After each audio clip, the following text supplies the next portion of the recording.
Ladies and gentlemen, welcome to Bayern Now, the ultimate Bayern Munich fan channel. What a game! Of course, it's a few hours after, actually. I don't know why I went live this late. I just got bored and I was editing a different video for a different channel. But I called this Dear Bayern Munich, please keep Philippe Coutinho. I think he's deserved that.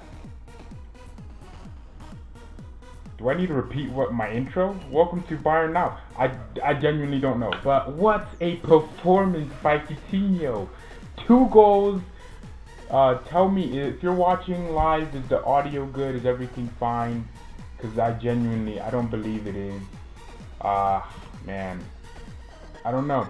But what a performance by Coutinho, man. This has been coming. I think Coutinho is at that point in his career where games like this, he just has to take by the scruff of the neck. He has performed so well today, and it's so crazy to think about because a lot of people were hating on Coutinho. A lot of people, actually, even after the hat trick and 2 assists, people are still doubting the fact that he's a good signing. But nonetheless, what a performance! This is going to go down as one of the best performances of the season from an individual player at Bayern. The thing is, he's not the forward, he's not Lewandowski, he is Philippe Coutinho. He's absolutely completely different. He's what we need, man. I'm so happy for the guy. Before we keep talking about Coutinho, right, I would like to do my player ratings, I just want to do them now and get them over with, because they're like one of the most important things in all of this. But my player ratings for this game versus this last game, I am so dumbfounded by the game and everything that happened in it. So we're gonna go with goal today because I felt everyone was goal. Honestly, Neuer didn't have much to do. He conceded 1 goal, so he gets a 6. Let's be honest here, people. Pavard was not the best he's ever been. In that first half, you felt like Pavard was constantly getting overrun, and he couldn't keep up with their midfield, so Pavard is going to get a 6. And, I mean, however you feel about that, he does deserve that rating. He gets a 6 for me, I'm sorry. Pavard did get overrun. He's gonna get a 6. In the second half, when he moved to center back, he, kind of saved his game. The first half was a 4 out of 10, picked up a yellow. The second half was a 7 out of 10. So I would just get him in the middle, give him a 6. Boateng, we don't give ratings that low. What a crap performance from Jerome Boateng. I have never seen a center back that literally won no duels, no battles. Jerome Boateng got absolutely touched all over the pitch. He got dragged everywhere. I'm sorry, okay? He is gone. His pace is not there. I can't give him a rating. Alaba gets an 8. Man, how can you let a guy who is a fullback beat you as a center back at Boateng? How crazy is that? Alaba played superbly. Of course, I'm giving him an... Actually, yeah, I'm gonna give him an 8 because it's a very high 8. It means like he did so well, but he wasn't perfect, right? We still conceded a goal, and if you're a defender, you concede a goal. You can't get a 10 no matter what you do in the game. Alphonso Davies gets an 8 as well. Oh my God, this kid keeps growing into that shirt. He is starting to look like one of our best players week in, week out. The thing with Davies is he is very consistent. When you see him play, you would not think he's only 19, but a lot of 19-year-olds, you would see them be more inconsistent and things of that nature. But Davies keeps being consistent, and that I have to say, what a player we've got here. I've never seen a player that can just keep being this consistent. Please get your comments in. I want to see what everyone thinks of Davies today. But Davies had a superb game. Yes, oh my God, a fullback, dude. I haven't seen someone. First of all, he has pace, right? But Kimmich, oh my God, everyone knows I love Kimmich. I'm gonna give Kimmich an 8 today, right? He was moved from center mid to right back to, you know, move Pavard to center back. Kimmich played superbly in both positions. He's my boy. He's my guy. Of course, I'm gonna give Kimmich an 8 out of 10. Absolutely superb game. Thiago. What is Thiago going to get? Thiago is also going to get an 8 from me. Absolutely superb. Great performance. Now, one player that I love, a lot of people disagree and say he's bad, is Goretzka. But today, Goretzka was nowhere to be seen. I will give him a flat 5. I thought he was the worst player on the pitch, both halves, and he was taken out, and you know, Hansi Flick had the balls to take him out, and I'm very, I mean, come on. I don't know. Goretzka has the ability, we know it. He has the quality. Last season he showed it, but he was playing out of position in the first half, and the second half, when he got back in his natural position, he was better. So he rescued his performance 5. Sudge gets a 7. He should have been more involved. You would see, the thing with Sudge is he's always a threat because of his pace and dribbling ability, but he doesn't push for it. He doesn't push to ask for the ball and drive at defenders. He needs to do that. He was doing that so much last season. I think he's gotten complacent this year. Coutinho, obviously, that's a 10. That's just a 10. I don't mean the way he moved across the pitch. He was spraying passes. Him and Lewandowski have the connection. There's a connection between these two. They love each other. Coutinho would drop behind Lewandowski. Lewandowski would drop behind Coutinho, and they would be working off each other, working around the box. They play so well together. Lewandowski at 9. I thought he was superb. There was a moment where Lewandowski was all the way over here, and he was with insane footwork, just moving the ball, and he was just facilitating the play, and I was just loving each and every moment of it. Lewandowski for I opened Premiere Pro. Wow, that is not good. Okay, let's close it. Let's end task. Okay, well, back to what I was supposed to be saying. I thought Lewandowski was superb. He's my boy. Muller came on. Muller came on. Don't worry, I'll go back to my face in a minute. Muller came on and he got a 9 for me. I love Thomas Muller. Everyone knows I love Muller. He's my guy. Muller's my guy. I love Thomas Muller. He's like the only real player left.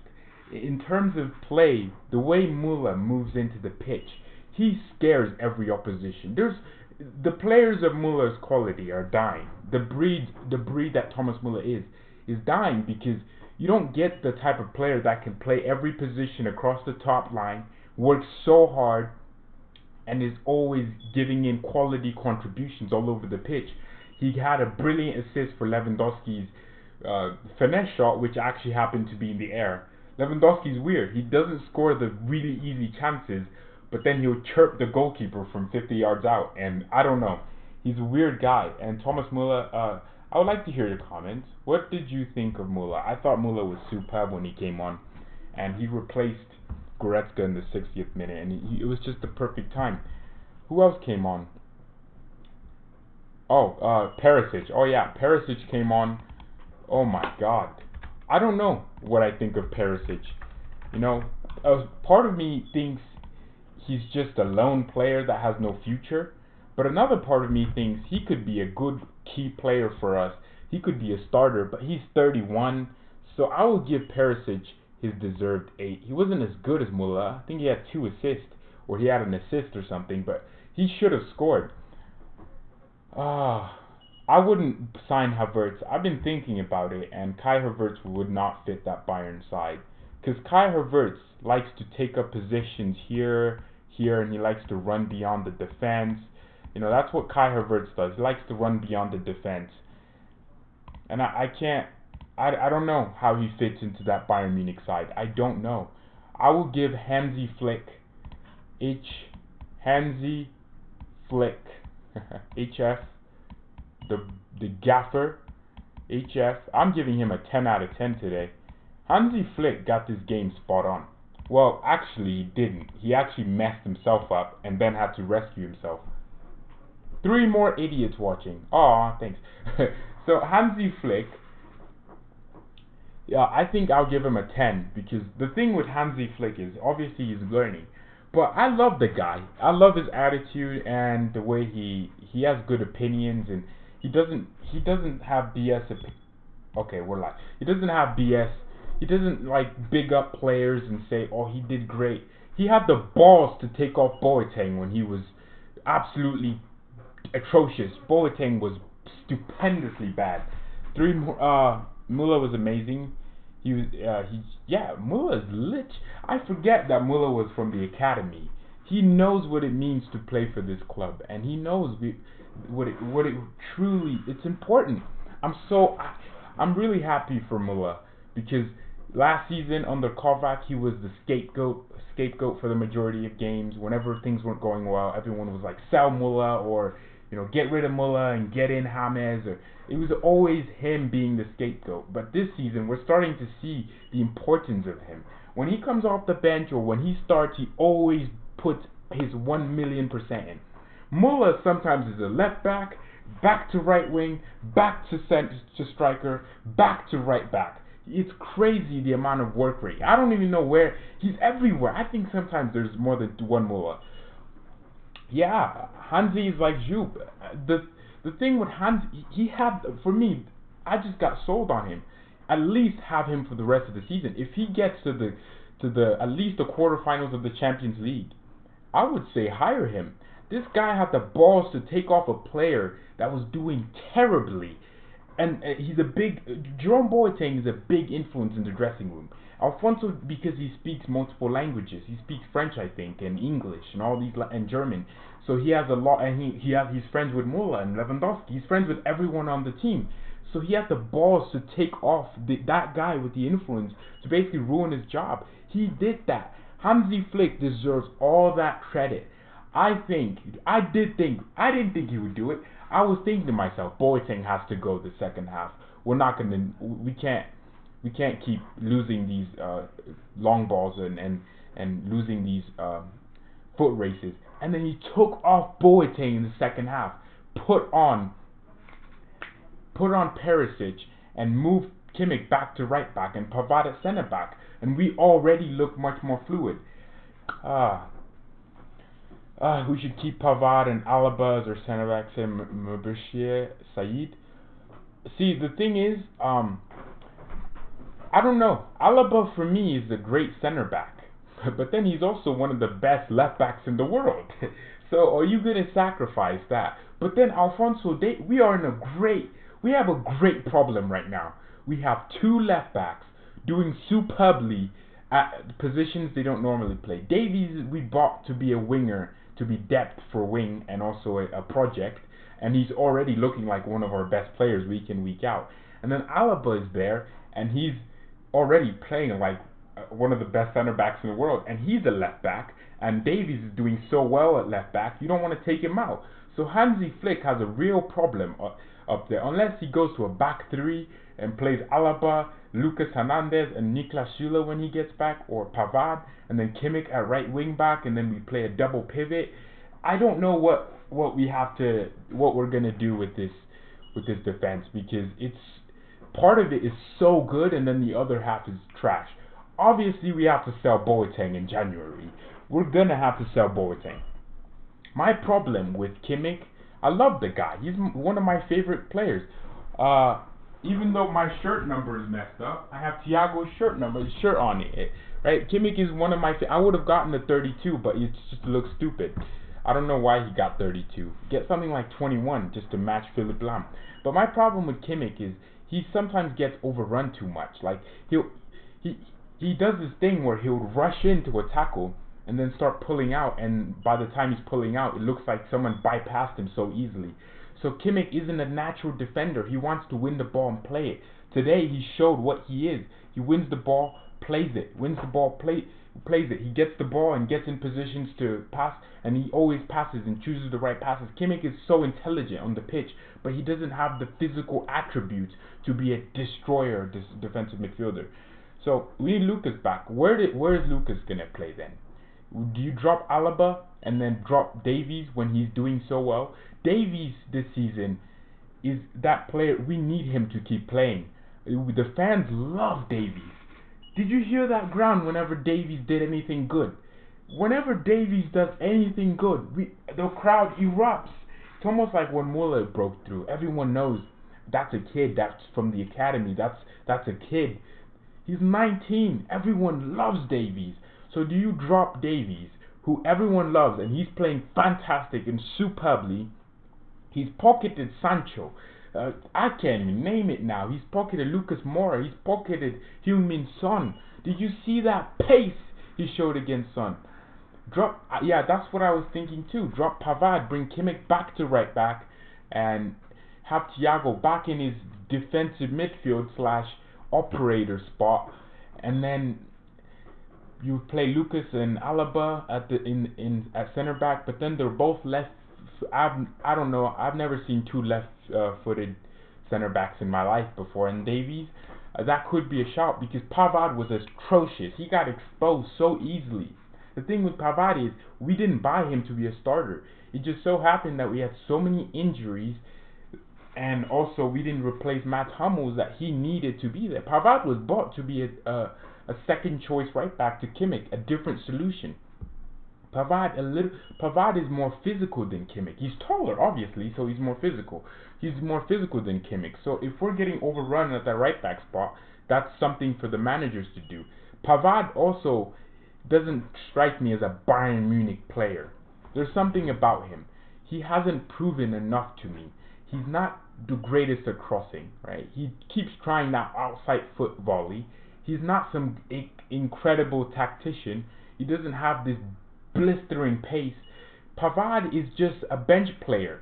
We have to realize that. So Kimmich has to go back to right back because I love seeing Kimmich a right back. That's where, I mean, last season he was the crossing. This guy turned into David Beckham every few minutes whenever he was crossing. Lewandowski was scoring billions of goals because Kimmich was crossing. So we need Kimmich back at right back.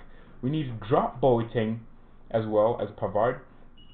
Play Alaba and Lucas Hernandez until Niklas Süle, the big man at the back, gets back. That weirdly rhymed. And then Davies at left back. Thiago, Goretzka, Tolisso, or Thiago or Goretzka, or Thiago or Tolisso. It has to be between them two. And then we play Coutinho in that number 10.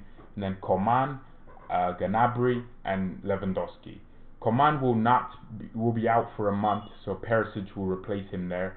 So the relation, and then Muller and Coutinho and also Gnabry will rotate. That's the best thing for right now.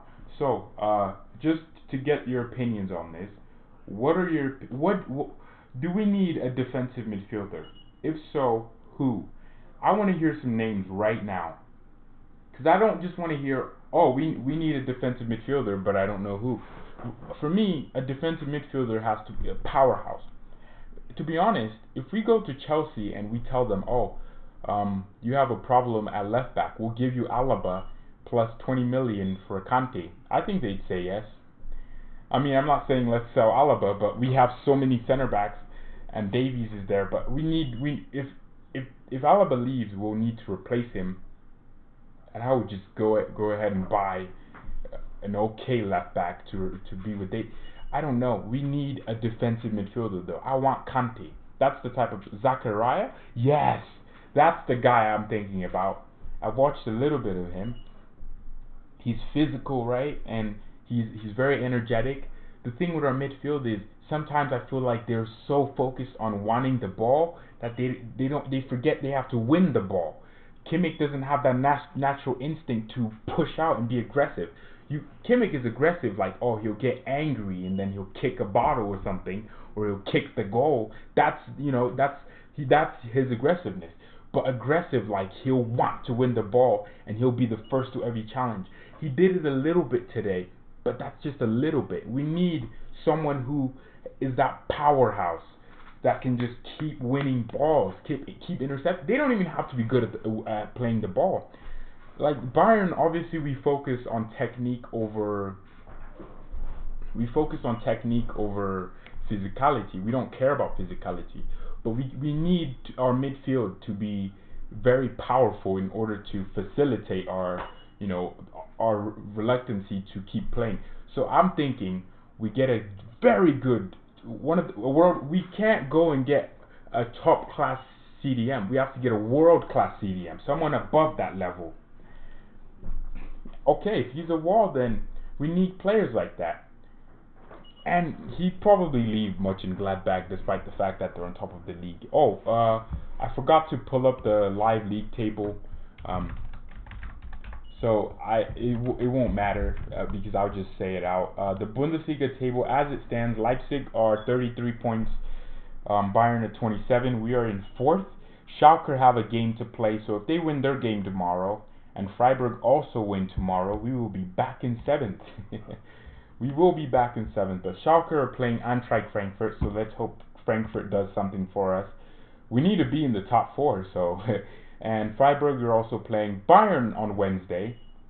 They played Hertha today and lost, so Freiburg don't have a game in hand. We are I totally didn't know this. We are playing Freiburg on Wednesday, so we need to win that. I'll be in class, but I'll probably be watching because I won't have anything else to do. So as it stands, it looks like if Mönchengladbach win, they'll still be 6 points ahead. But the question is, do they have the balls to go to Wolfsburg and win? I don't know. I'm not sure. They might draw that game, to be honest. Leipzig look like, I don't think we're going to win the league this year. I don't know what your opinions are on it. I genuinely don't know. But I don't think we're going to win the Bundesliga this year. And a little part of me, I'm happy with that, because last year we shouldn't have won. Let's be honest here. We only won that because Dortmund are absolute bottlers. The problem is we were 9 points behind. We shouldn't have won that league last year. We shouldn't have even won the DFB Pokal. That was just, we weren't even that good last year. we won 2 trophies. That just shows you how football is. We didn't do much to win the league last year. We were 9 points. You know how many games we lost? We drew a bunch of games last season. Last season, we drew 6 games, lost 4 times. Dortmund were 9 points clear, lost 2 games, and then drew 7 games last season. Dortmund could have taken that lead, but they didn't. They didn't have the balls, like I said. So a part of me thinks it's good for the league that we're not going to dominate it this year. But I think that these teams don't have the balls. I mean, I don't respect a single team in the Bundesliga except RB Leipzig, even though they are the most unrespectable team. I respect Leipzig because they went despite, and they keep their players. They have a good coach. I respect them as a footballing team, not as a club, right? We're not going to win. Focus on the Champions League.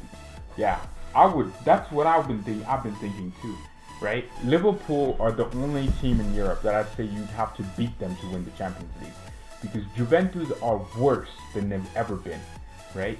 Well, actually, they're just bad because of Sarri, but they still have very good players. Right?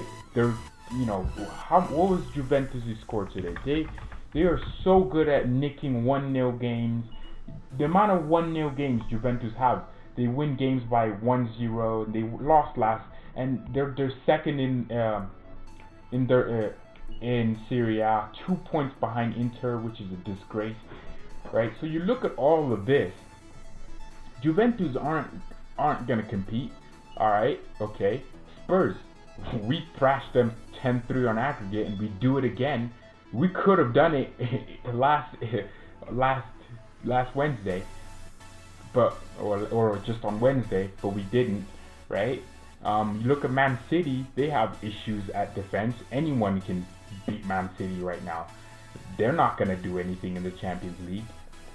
And then you go ahead and look across the board. You look at Atletico Madrid, Real Madrid, Barcelona. They're all in different issues right now. Yeah, I fear Messi and Liverpool. Messi FC, aka Barcelona, used to be Barcelona. Now we just call it Messi FC. Barcelona is the only team and Liverpool that I think could give us a run for our money when it comes to the Champions League. Liverpool last season, we shouldn't have lost the way we did. We could have. I mean, Liverpool didn't really do. Liverpool. People think Liverpool is like unbeatable and they're giants. The thing is, we are perfect. I mean, it sounds like a cliche, but Bayern Munich, Barcelona, Ajax, all these clubs, possession teams are perfect against Liverpool. Why do you think Man City, in their own place, Man City always give Liverpool something to think about? Because Liverpool love to press high. They love to pounce on and give you less time on the ball. When you have Thiago, who doesn't care about pressure, he just turns anyways and takes out 3 of your players in one turn, in one move, then, Liverpool will be disrupted. So we are perfect for Liverpool. We genuinely could beat Liverpool. If we went to Anfield, drew, we should have gone at the Allianz, but we had a trash coach, NIKO KOVAC, respect to him, but he wasn't good enough, right? We went to Anfield, defended the entire game, 0-0. What we should have done when Liverpool came to the Allianz, we should have had Alaba, Kimmich, all our defense, Niklas Süle, right on Liverpool's box. That's how you beat them. They love to counterattack. Okay, so just score more goals than them. If we won that game 2-1, we would have been through in the Champions League. We would have gone on and faced Spurs, beat Spurs. We would have then faced Barcelona, beat Barcelona. We would have. That's what I'm telling you. If you beat one team in the Champions League, all of a sudden your odds change. That's what life is. Liverpool may as well go pick up Real Madrid. Real Madrid on the night could be way better, and then bang, they win. See, that's football. So we should focus on the Champions League because we're not winning the league. So I would just focus on getting top 4. I don't care about the Bundesliga trophy at this point. We just win it so many times, it just gets normal and routine. So I'd like something different. We should focus on the cups because we have to. We also play very well under Hansi Flick. Hansi has these players playing some saucy football, man. Oh my God, they're moving so under KOVAC. It was sideways. It was like we were parallel parking all the time. It's just sideways. No, we now have, we're turning and players are passing forward. And Davies, oh my God, he's made Davies a beast. This guy has given Davies the minutes. Under NIKO KOVAC, Davies started 1 game or 2, I'm not sure. But Davies did not start that many games. He wasn't playing youth. I'm so glad that Singh kid, I don't remember his first name, he got a few minutes, 10 minutes today. He actually deserved it. He's been tearing up the youth academy. You know what we should do with our youth? We should loan them all out. I would loan out Zirkzee. I would loan out May. I would loan out every single. Fructal needs to be loaned out to an English club or just somewhere they can get minutes. Somewhere they'll be guaranteed playing week in, week out. Because we have a quality youth academy. We've produced great youth. Emre Can. We produced Thomas Müller. We produced Toni Kroos. Did we produce Kroos? I forgot. We produced some very, very, very saucy players. We produced Matt Hummels. We've produced some of the best players the world has ever seen. I mean, we've had some of the best players in the world. I mean, one of the greatest center backs of all time, Franz Beckenbauer. We produce these great players, so we need to actually utilize our youth and loan out players. So that is it for the stream, everybody. Thank you so much for tuning in and, just commenting. I really love doing this. I love this club so much. All I think about is Bayern. You know how much football I watch? I am sitting in class and people are making fun of me because I am on my phone watching Bayern Munich. And I was celebrating when we were scoring. We are now in the British one. Yeah. That's true. We are in the rebuild. I don't know what Umbrish means. I'm guessing rebuild. 1 Bundesliga trophy. I hope it means what I think it means, rebuild. Yeah, we are rebuild. How did I know that? Context clues. So yeah, we are on the rebuild. I don't care about trophies right now. I care about players. We need an extra center back. We need a CDM. We need a winger. SANE. Please get SANE in January. I was hearing the club aren't making any business in January. That would be a stupid decision. Imagine well, actually, we don't need that many players, but still, I want some players. And I want Christian Nubel. I want a new goalkeeper. I love Neuer, but he should just be there to support our, because he's 35, isn't he? Or 34. He's crazy old now. I love Neuer. He's one of my favorite goalkeepers of all time. You know, he's right behind Oliver Kahn. Even though I think Neuer is the greatest goalkeeper of all time, and it's not a biased opinion, I actually genuinely think Neuer is the greatest. He's added the most contribution to goalkeeping. But we need to rebuild. We need to, buy a new squad. Buy some. We already have experience. Lewandowski's 31, Muller's 30, and we have experienced players to facilitate for newer players. Alaba, one of the best left backs in the world, is right there to aid Alphonso Davies. We have, even though he's not good right now, Javi Martinez and Boateng are able to show these newer players. Thiago is there, experience. We have experience. What we need is young and also super talented. We need SANE. We need Havertz. We need a few young players. Because we have such an experienced plus quality squad right now, we have to utilize it. So that is it, everyone. Thank you so much for watching this show. I love Coutinho. I mean, I barely talked about Coutinho. I literally had it all planned that I would talk about Coutinho, but I think so far he's been a superb signing. What a signing he's been. I was actually thinking when we got Coutinho on loan, Bayern, we were all over SANE, and then all of a sudden Coutinho comes in. It was a panic buy because SANE got injured, the club were like, we need a player, and they picked up Coutinho. But so far, this has been a perfect loan signing. He gets paid like 350 grand a week. He's on similar wages to Lewandowski, and he's given us the performances. 2 goals and 3 goals and 2 assists. If he had a goal last game, I think he had a goal and assist last game. If he continues this form, we can just negotiate with Barcelona, pay 60 million. We'll buy Coutinho. I guarantee you Barcelona would take 60 to 80 million for Coutinho. And that would be so worth it in this market because he's experienced, he's talented. Oh my God, he's so talented. And he can play. So yeah, thank you so much for watching. Thank you, Lovre. I don't know. Thank you for tuning in. Mubishia Saeed, thank you for all your comments. And Mia San Mia, and peace.